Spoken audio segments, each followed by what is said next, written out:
नमस्कार, स्वागत है आपका न्यूज़ 24 का खास कार्यक्रम का हाल है। हाल आज हम शहर का जानेंगे, चूंकि नगर निगम का पहला बजट पेश हुआ है और ये बजट 239 करोड़ रुपए का है। आप समझिए कि ये बहुत बड़ा अमाउंट है और अगर इस बजट के हिसाब से शहर में कार्य होते हैं तो शहर वाकई खूबसूरत बन जाएगा, क्योंकि इसमें कई सारे चीज़ों को बिंदुबाई जो है यहाँ पर रखा गया है।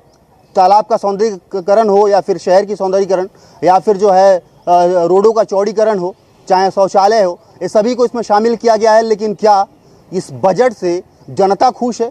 क्या इस बजट से पब्लिक संतुष्ट है? इस पर चर्चा करेंगे, चूंकि अव्यवस्थाएं भी काफ़ी ज़्यादा है और नगर निगम एक्शन मोड में भी यहाँ पर नज़र आ रही है। चूंकि जो अतिक्रमण है उसको हटाते यहाँ पर नज़र आ रही है, लेकिन अतिक्रमण को जब हटाया जा रहा है तो बराबर नाप तोल कर हटाया जाए, ना कि आप गरीबों को हटा दें, जो रसूखदार हैं उनको आप बसने दें। ऐसा नहीं करना है कार्रवाई तो आप बराबर कार्रवाई करिए। इसी पर चर्चा करेंगे, बातचीत करेंगे, चूंकि व्यापारी भी है, आम जनता भी है और इसके अलावा नगर निगम के पदाधिकारी भी हैं और कांग्रेस के नेता प्रतिपक्ष भी है। सबसे पहले आम जनता से हम बातचीत करेंगे कि ये जो बजट है उसको कैसे देखते हैं।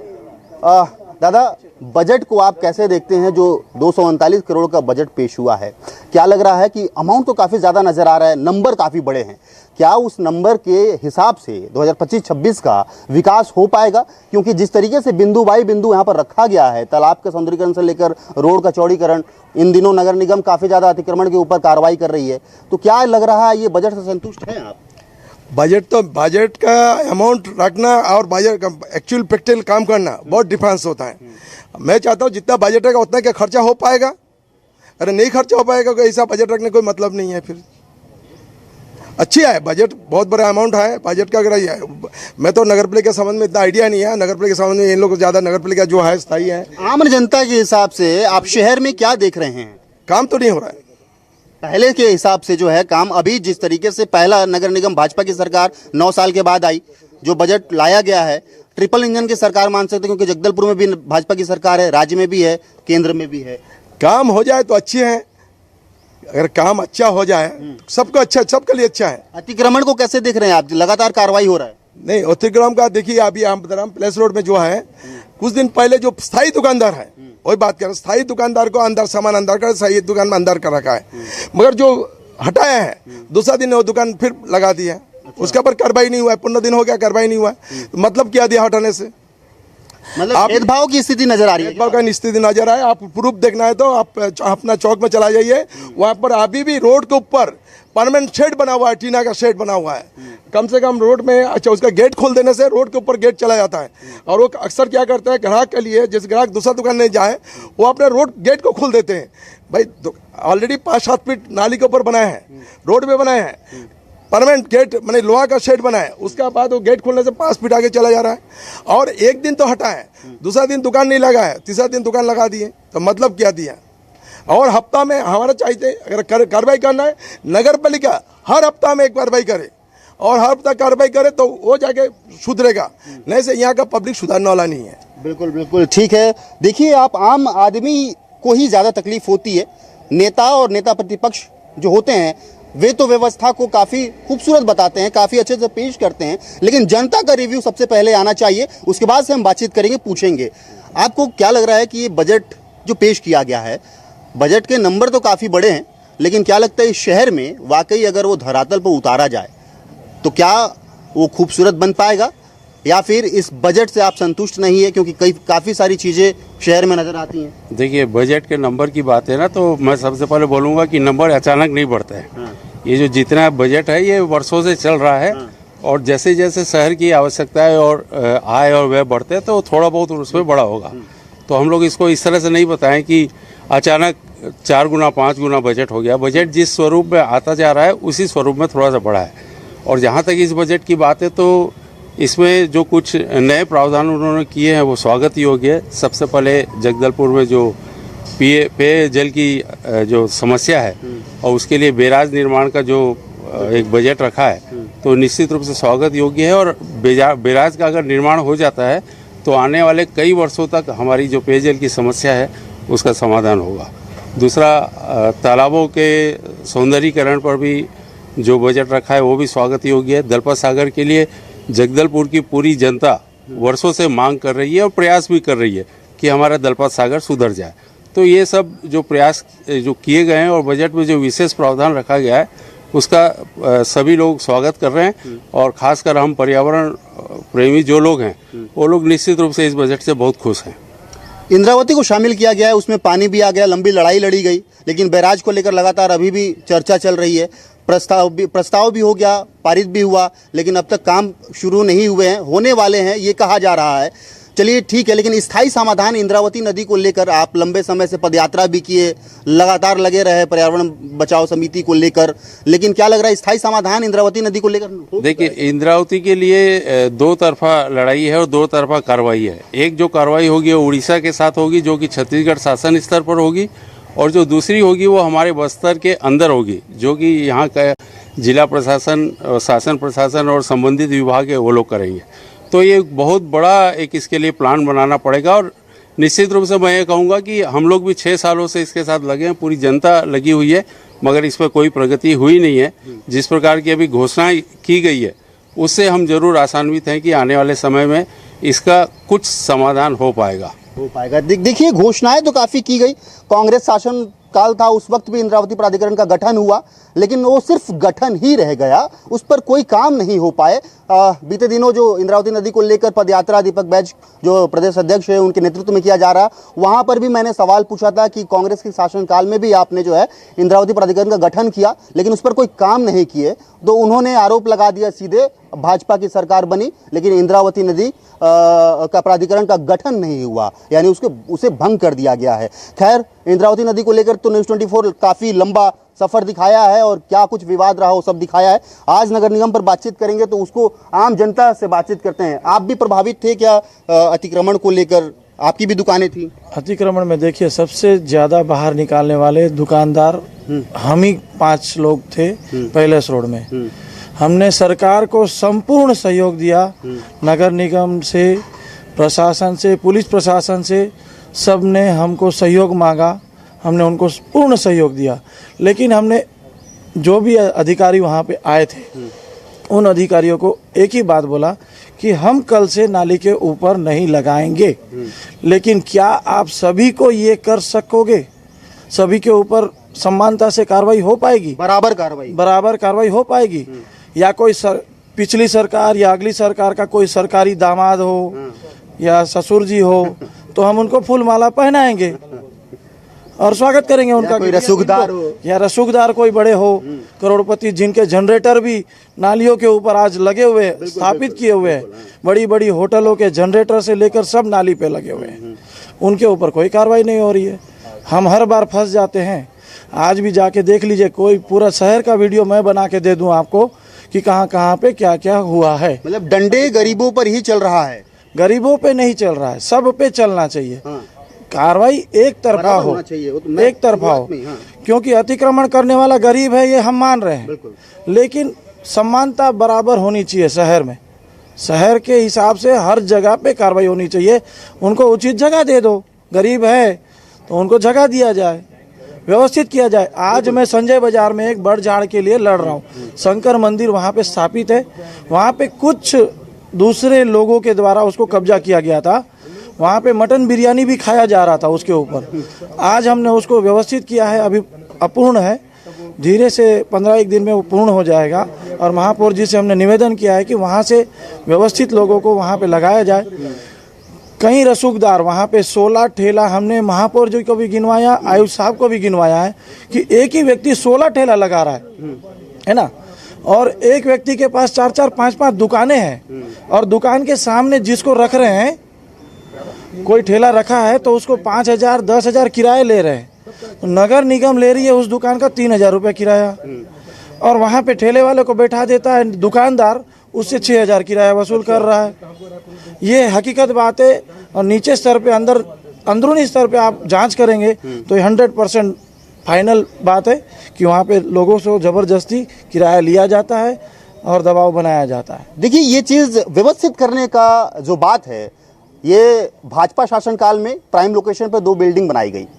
क्यों बनाया गया? क्योंकि ऐसे अतिक्रमण क्षेत्र में जो दुकानदार हैं उनको वहाँ पर व्यवस्थित कर दिया जाए, ताकि जो है ये अतिक्रमण ना हो। ट्रैफिक जो जाम होता है, जो ट्रैफिक का ज़्यादा दबाव होता है, वो उसको जो है थोड़ा सा राहत दिया जाए। लेकिन आज भी सालों हो गए, तकरीबन 12 से 15 साल बीत चुके हैं, लेकिन वो बिल्डिंग अभी तक व्यवस्थित नहीं हो पाई है।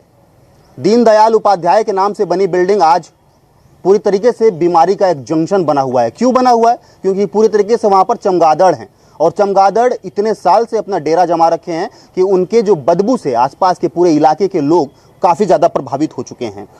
पहले तो नेता प्रतिपक्ष बातचीत करते हैं, 2 प्राइम लोकेशन की मैंने बात की। इसके अलावा बजट से तो आप खुश नहीं होंगे, मुझे पता है, क्योंकि विपक्ष का काम ही होता है कि विरोध करे। लेकिन क्या लग रहा है कि ये जो व्यवस्था यहाँ पर किया गया है, नगर निगम का पहला भाजपा का बजट यहाँ पर शामिल किया गया है, इस बजट से जो काम होने हैं अगर धरातल पर उतरते हैं तो क्या उससे आप खुश रहेंगे? देखिए, बजट को हम लोगों ने नैतिक समर्थन दिया है। कुछ उसमें नया आया है जो जनहित में है, तो जनहित के मामले को लेकर हमने नैतिक समर्थन दिया। और हमने ये भी कहा है कि बजट को लेकर लगातार हम महापौर जी के साथ क्वेश्चन करते हुए उनको उन कामों को करने के लिए मजबूर करेंगे। और बजट में जितने भी उन्होंने प्रावधान लाए हैं उसको पूरा कराने के लिए विपक्ष हमेशा लड़ता रहेगा। आप राजस्व मंत्री हैं, क्या लग रहा है कि जो बजट बनाया गया है, जो राजस्व हमको आना चाहिए, उसमें कितना प्रतिशत हम अभी तक वसूली कर चुके हैं? और क्या लग रहा है कि इस बजट को हम वाकई धरातल पर इस 1 वर्ष में उतारेंगे? पहली बात तो आपके चैनल को मैं बहुत बहुत धन्यवाद देता हूं कि ये आप लोग ये कार्यक्रम रखे हैं। पहली बात, विषय फिर मैं बैक साइड हो रहा हूं। 9 साल कांग्रेस की सरकार थी नगर निगम में, 1 साल हमारी सरकार, जैसे लोग बोल रहे हैं। राजस्व कैसे बढ़ेगा इसकी चिंता हम कर रहे हैं। कांग्रेसियों की चिंता करने की ज़रूरत नहीं है। 9 साल में चाहे कितना राजस्व आता था, ये संपत्ति कर में ही सीमित थे इन लोग। सिर्फ 90-95% संपत्ति कर में खुश। लेकिन जो बाकी जो 24 करोड़ 38 लाख के आसपास का जो हमारा कर जो वसूलना था टैक्स, उसके आगे ये लोग बढ़ ही नहीं पाए आज तक। मुझे तो ये समझ में नहीं आ रहा है कि 24 को कैसे 48 करें, कैसे 1 अरब करें।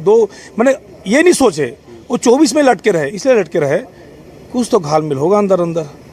अगर 48 बनता होगा तो 24 यहाँ देखे 24 अंदर, ये भी हो सकता है। ये सब जांच कर रहे हैं क्या? यह सवाल ही नहीं उठता। अभी तो शुरुआत है, अभी देखते जाओ। अभी ट्रिपल इंजन की सरकार है, जैसे राज्य में कार्रवाई चल रही है वैसे ही बिल्कुल जो भी लिप्त होगा सब कटघरे में आएंगे, चाहे अधिकारी हो चाहे कोई भी रहे। अभी आने वाले समय में मैं अभी जिस विषय पर मैं अभी काम कर रहा हूँ, टावर से 1 रुपया नहीं लिया जा सकता था। 150 टावर भी लगे हुए पूरे, मैं तो बोलूँगा 150 अवैध टावर है आज की तारीख में। 1 रुपया नगर निगम को राजस्व नहीं आता था। इतना दुर्भाग्य की बात है कि 7-7, 8-8 साल से उनके पास पैसा नहीं आता। क्यों नहीं लिया जाता था? यानी कि इसमें भी कुछ भ्रष्टाचार होगा, या कोई लोग लिप्त होंगे, या अधिकारी कोई भी ले रहे होंगे, ये विषय आएगा। चाहे ग्राउंड होर्डिंग का बात करो, होर्डिंग में 1 रुपया नहीं है। सब नेताओं का लगता है फोटो, बहुत बड़े बड़े नेताओं को। होर्डिंग से भी तो अव्यवस्था फैल रही है, क्योंकि जिस तरीके से रोड के किनारे जो होर्डिंग लगाते हैं, और आजकल जिस तरीके से आंधी तूफान ये सब सारे चीज आ रहे हैं, बिजली भी कट हो रही है। उन्होंने भी कहा कि 70% जो होर्डिंग लगे हुए हैं शहर में, वो उससे जो है तार में चिपकने से शॉर्ट सर्किट होता है, उसके लिए शट डाउन करना पड़ता है बिजली, वो भी प्रभावित हो रहा है। तो इस पर क्या कुछ कार्रवाई चल रही है? पहली बात तो आपको बता दूं कि जितने भी डिवाइडर में होर्डिंग है उस पर प्रतिबंध हमने लगाया है। और उसके बाद चाहे वो चांदनी चौक हो, चाहे एयरपोर्ट हो, चाहे पेड़ हो, चाहे जो मूर्तियां जो लगती है, जो हमारी सांस्कृतिक धरोहर है, उसमें भी सब ये फ्लैक्स लगाते हैं, उस पर भी हमने प्रतिबंध लगाया है। पहली बात, हम शुरुआत किए हैं, अभी काम पर शुरुआत की है। चाहे टेरिस होर्डिंग का बात हो, चाहे LED का बात हो, मात्र ग्राउंड होर्डिंग को मिलाकर हमको मात्र 15 लाख रुपया मात्र हमको आता था, सिर्फ होर्डिंग से, टेरिस, LED और ग्राउंड से। ये दुर्भाग्य की बात है, वहाँ से तो करोड़ों रुपए आना चाहिए। लोग कमा रहे हैं करोड़ों और नगर निगम को 1 रुपया नहीं दे रहे हैं। ग्राउंड होर्डिंग से कितने रुपये आते थे? 0 आता था।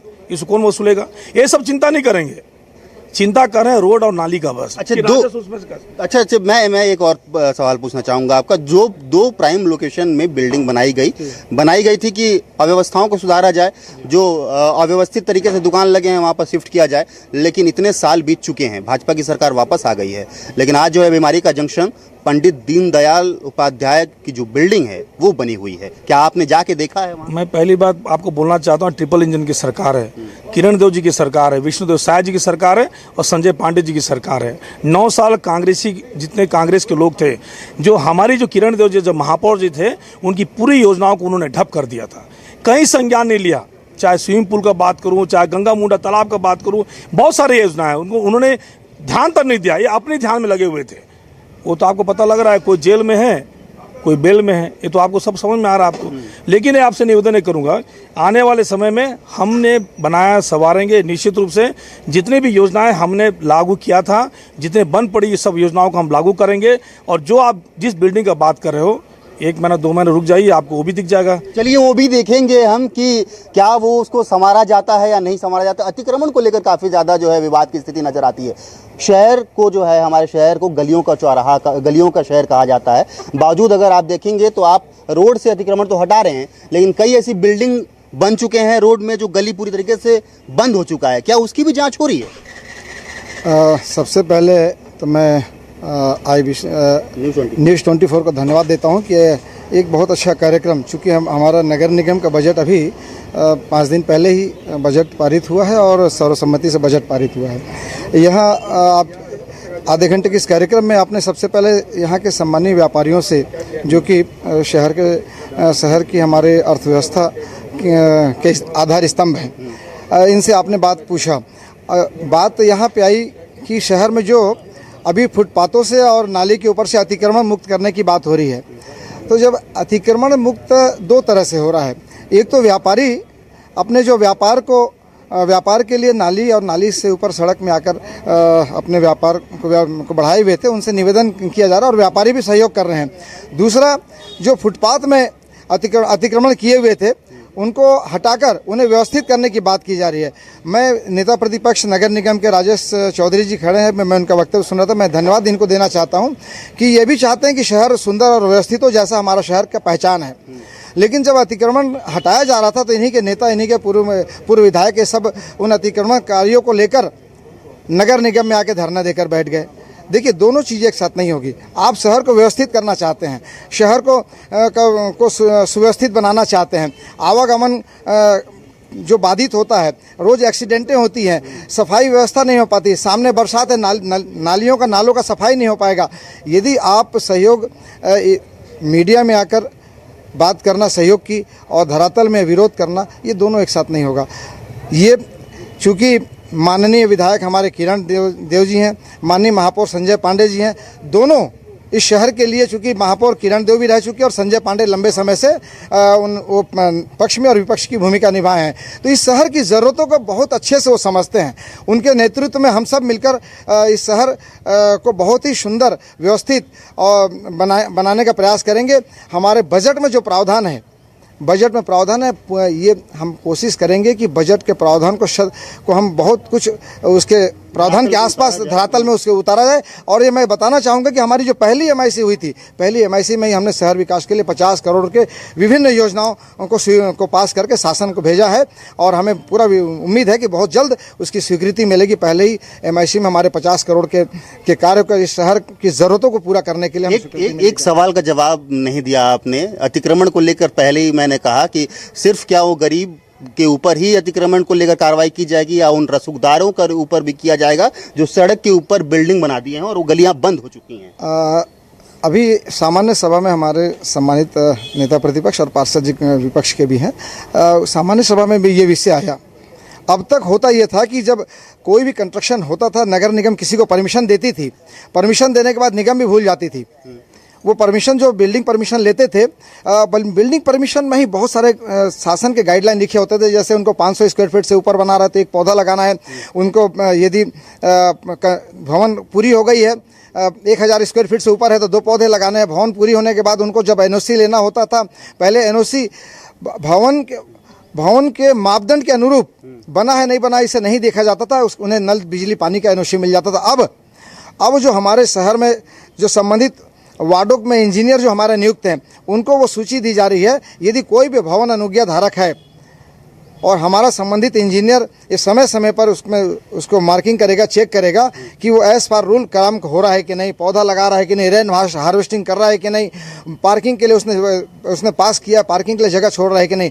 तो ये तो हमारी हो गई। आने वाले समय में हम पूरी कड़ाई से इस का पालन करेंगे कि साथ साथ अभी हमारे व्यापारी भाइयों ने कहा कि हम लोगों ने सबसे ज़्यादा अतिक्रमण मैं ही किया था और सबसे पहले उसको मैं ही अतिक्रमण से मुक्त किया हूँ और हमें सहयोग भी मिल रहा है, लेकिन उन्होंने नाराजगी भी जताई कि बराबर कार्रवाई होनी चाहिए। वही बताना चाह रहा हूँ कि कोई भेदभाव नहीं होगा, भेदभाव रहित काम होंगे और जब सहयोग सबका मिल रहा है तो काम करने में तो और मजा आएगा। वो भी सहयोग कर रहे हैं इस शहर को सुव्यवस्थित करने के लिए। निस्संदेह भेदभाव रहित काम होगा, गरीबों को व्यवस्थापन किया जाएगा और जो रसूखदार हैं, जो नाली के ऊपर बना लिए हैं, जिन्होंने अभी बताया गया कि कुछ गेट ऐसे खोलते हैं, ये बिल्कुल जो संज्ञान में आएगा सब पे कार्रवाई होगी। बिल्कुल बराबर कार्रवाई होने की बात जरूर की जा रही है, लेकिन देखने वाली बात होगी कि आने वाले समय में क्या वाकई ये आरोप जो लग रहे हैं वो लगेंगे या फिर जैसे कार्रवाई होनी चाहिए वो होगी।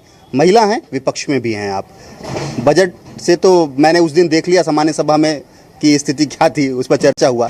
शहर में जिस तरीके से अभी व्यवस्थाएं चल रही हैं, अतिक्रमण को लेकर विवाद चल रहा है, आप क्या देखती हैं कि शहर में जो विकास को लेकर बजट पेश किया गया है वो ठीक है, धरातल पर उतर पाएगा? मुझे नहीं लगता है कि ये धरातल पर उतर पाएगा। जैसी इनकी योजना बनी हुई है, इसमें कहीं पर भी महिलाओं के लिए कोई किसी प्रकार का कोई बजट पेश नहीं किया गया है। ना महिलाओं के लिए है, ना बच्चों के लिए है। हाँ, आप व्यवस्थित करना चाह रहे हैं, पहले आप लोगों को रोजगार तो दें। आप उनको रोजगार नहीं दे रहे और उससे पहले ही आप उनको जहाँ पे वो ठेले टप्पर लगाए हैं उनको हटा के आप दूसरी जगह फेंक दे रहे हैं, हटा दे रहे हैं। उसके बाद उनको कहीं व्यवस्थित अभी तक व्यवस्था उनकी दी नहीं गई है। मतलब 2 पैसा लगा के वो अपना रोजगार कमाने के लिए व्यवस्थित किया है, लेकिन उसको तोड़ दिया जा रहा है। जी, उसको आप पहले हटा दें। हमारा आयुक्त साहब से भी वही निवेदन था, पहले आप इनको कहीं पर व्यवस्था दिखाइए, इनकी कहीं पर आप इनको व्यवस्थित करिए, उसके बाद उस जगह से हटाइए। आप तत्काल उनको हटा के आप बोलोगे कि आपको यहाँ पर आपने अतिक्रमण किया, आपको हटाया जाता है, उसके बाद फिर वो बेचारे कहाँ से, वही से तो उनकी रोजी रोटी चल रही है। बिल्कुल, ये बहुत बड़ा सवाल है और आप जो है बहुत संक्षिप्त में दीजिएगा क्योंकि समय कम। जी देखिए, ये शायद इनकी जानकारी में नहीं होगा। जितने लोगों को रोड के ऊपर से हटाया गया है, ये सारे लोगों को इनको जो हाँ स्थान दिया जा रहा है, ये वहाँ जाना नहीं चाहते। ये चाहते हैं कि उन्हीं स्थानों पर हम थोड़ा पीछे होकर व्यापार करें। शहर इसे कभी स्वीकार नहीं करेगा, क्योंकि शहर को व्यवस्थित करना हम सबकी जिम्मेदारी है, हमारी राजनीतिक, सामाजिक, नैतिक जिम्मेदारी भी है। उन्हें ये कहना सरासर गलत है कि उन्हें व्यवस्थापन करने की जगह जो दी जा रही है वहाँ जाना नहीं चाह रहे हैं। ठीक है, आरोप प्रत्यारोप का दौर तो जरूर चलते रहेगा, लेकिन गोल बाजार की बात करते हैं। आप यहीं का व्यापारी हैं? जी हाँ, जी हाँ। यहाँ पर गोल बाजार को लेकर क्या ऐसा कुछ लगता है कि बजट में कुछ व्यवस्था किया गया था? क्योंकि गोल बाजार तो हर जगह है और उसको जो है संवारने के लिए, संयोजने के लिए कुछ व्यवस्था होना चाहिए था। नहीं, व्यवस्था तो होनी चाहिए थी और मुझे बहुत सारी उम्मीद है कि भारतीय जनता पार्टी इन व्यवस्थाओं में खरी उतरेगी और गोल बाजार के सभी व्यापारियों को उनसे काफ़ी सारी उम्मीदें भी हैं। माननीय विधायक जी ने हमें काफ़ी अच्छा एक मार्गदर्शन भी दिया है कि आपके हिसाब से गोल बाजार का नवनिर्माण किया जाएगा और जो हमारे लिए बहुत स्वागतनीय है। और जिस तरीके से मैं देख रहा हूँ कि अभी जो स्थिति बनी हुई है उससे काफ़ी कंट्रोल किया जा रहा है। अतिक्रमण पे भी बहुत अच्छा एक रोक लगाई जा रही है। गोल बाजार के बाहर अंदर आने के लिए भी अभी थोड़ी व्यवस्थाएं बनी है। थोड़ी पार्किंग की हमें परेशानियां बहुत ज़रूरी हैं कि इससे भी बहुत ही जल्द हमने महापौर जी से भी बात की है और उन्होंने भी हमें आश्वासित किया है कि इसके लिए भी जल्दी से जल्दी एक उचित जो है वो काम किया जाएगा। और जैसा कि हमारे संग्राम सिंह राणा जी ने और सुरेश गुप्ता जी ने ऑलरेडी बताया कि हाँ, जगदलपुर में काफ़ी सारी जो चीज़ें थी वो अब बहुत अच्छे रूप से अब आगे आने वाली हैं और ये सारा जो कार्य हो रहा है, मैं संजय पांडे जी का स्पेशली धन्यवाद करना चाहूँगा और जनता का भी धन्यवाद करना चाहूँगा कि उन्हें उचित लोगों को इस बार चुना है और उचित लोगों को बड़े पदों पर बैठाया है ताकि जगदलपुर एक नव विकास के लिए आगे अग्रसर हो सके। धन्यवाद। ठीक है, गोल बाजार में आप भी व्यापार कर रहे हैं लंबे समय से, कुछ विवाद भी था जो ये कॉम्प्लेक्स बन रहा था, मैं पिछले बार भी आया था जो थोड़ा सा विवाद उत्पन्न हुए थे। आप क्या समझते हैं कि गोल बाजार जैसे बाकी जगह संवरा हुआ